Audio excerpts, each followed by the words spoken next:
So this Christmas, the biggest threat to your teeth isn't chocolate, mince pies or fizz.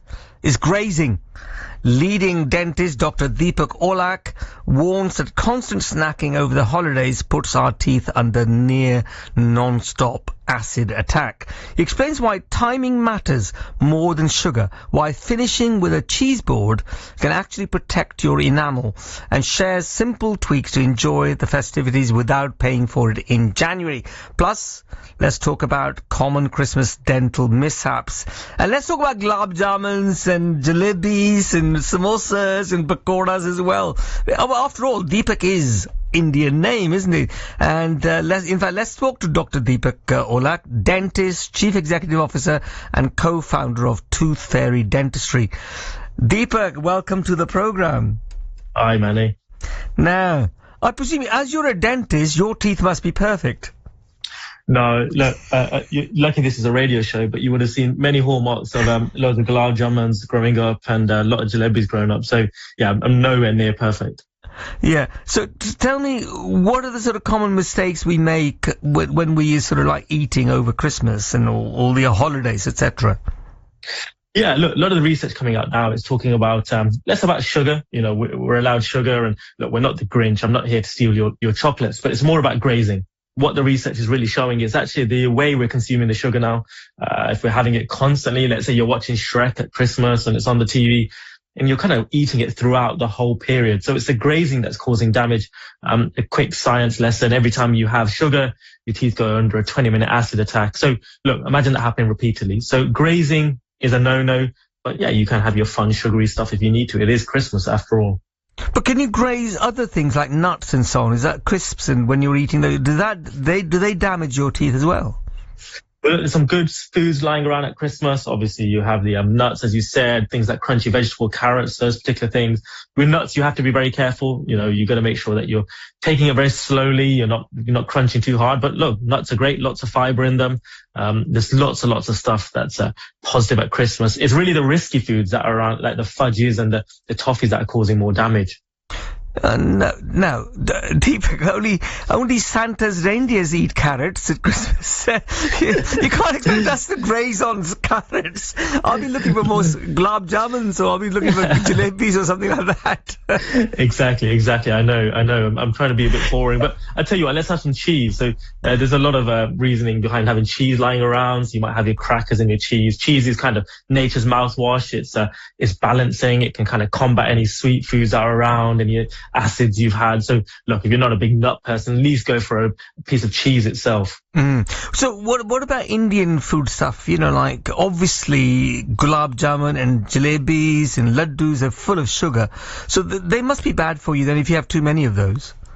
Yeah, look, my house, we're a Punjabi family, and I think the problem is that jalebis come in packets, not single wrappings. Yeah. But and the same thing with gulab jamuns and laddus. So for some reason they give you them in multiples, and of course that's what's going to cause us damage. So share it with your family. If there's 6 pieces, take one. You come on, Deepa, you're joking.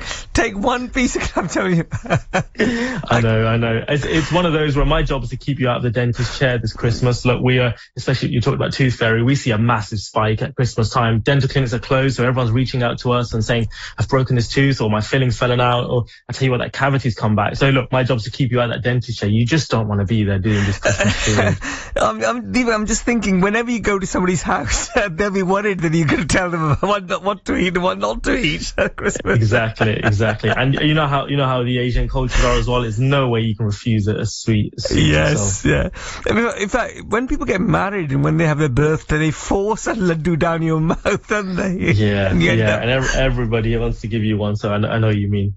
Yeah. So, what's the best thing to do then? You said you have a cheese board, so that's all right, but that's after you've eaten the sweet things. Yeah, exactly. Look, you can still have the sweet things, have them with your meals. Look, for me, it's a tradition in my house to have a box of after eights, but there's a reason why having them with the meals, those kind of things. Try not to, like I said, watch a movie and graze throughout. Try and stop yourself from doing that. Get your sweets out of the way early on. Have your cheese boards, have your fun stuff like the nuts, and, just stay a bit healthier really. But look, chocolates and those things, they are permitted, part of a balanced diet. We're not saying, clear the house of them. It's just the way you're eating them. Yeah. So what about your business and Toothfairy Dentistry? So you're not working with the NHS then, are you? You're independent?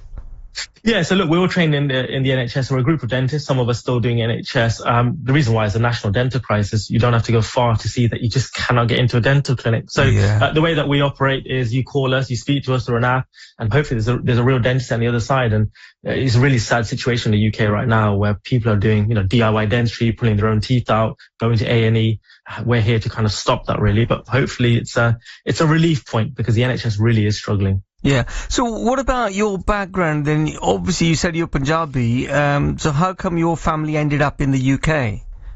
Yeah, so my parents are immigrants. My mother trained here to become a teacher. My father, he became a kind of an entrepreneur, became in textiles. And as you know, in the Asian household, education is massively important. And it was two routes for me. It was either being a doctor or being a dentist. And I wasn't a big fan of books, really. I was better with my hands. So dentistry it was. And look, I'm incredibly proud of that. Of course. I've worked in some good areas. So look, good to give back to the community and definitely encourage everybody to kind of get into some part of healthcare. It's a really exciting aspect. Yeah.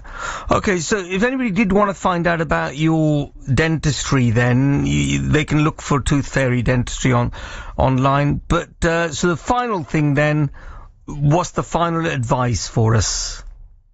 Look, if you were going to take one pro tip for me to take away, and nothing to do with food, we talked a lot about food, the next biggest emergency we're seeing, please don't use your tooth as tools. You're cutting that sellotape, you're opening that packet of gravy, you're tearing open that box of laddus. Please don't use your teeth. It's going to cause a chip. I can imagine. Yeah, we've done it. We've all done it. Because people do that all the time. My daughters pull everything with their teeth. Exactly so. Great. Well, look, it's great talking to you, Deepak. Thank you very much for joining us on the program. Thank you, man. Take care. Bye-bye. Bye.